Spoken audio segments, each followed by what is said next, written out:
Press meet பண்ணிருக்காரு. அப்ப என்ன பிரிந்து சென்றவர்களை ஒன்றிணைக்கணும்னு பாஜக சொன்னாங்க, அதனாலதான் இந்த ஒரு முடிவை எடுத்தேன்னு சொல்லியிருக்காரு.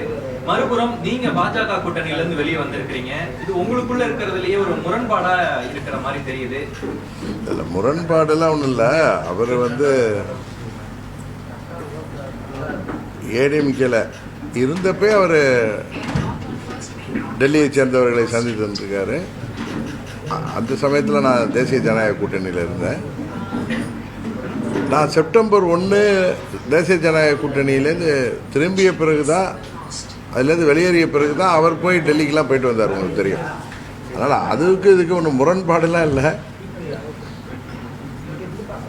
அண்ணன் செங்கோட்டையன் விரும்புவது அம்மாவின் தொண்டர்கள், புரட்சி தலைவரின் தொண்டர்கள் எல்லாம் ஓர் அணியில் செயல்படணுங்கிறது தான், அதுதான் அவரது விருப்பம்.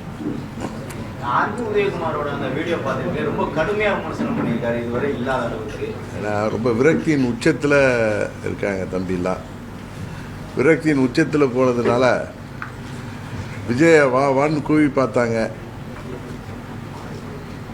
அதாவது இந்த திமுக 26 தேர்தலுக்கு பிறகு விஜய் ஒன்று எங்களோட கூட்டணிக்கு வரலன்னா திமுக அவர்களை தாவேக்காவை அழித்து விடும்லாம் பயமுறுத்தி பார்த்தாங்க.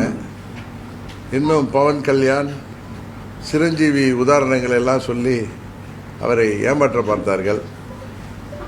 அவர் தெளிவான அவர் நிலைப்பாட்டை அறிவித்த பிறகு சீச்சி இந்த பழம் புளிக்குங்கிற ஒரு விரக்தியின் உச்சத்துக்கு போய்,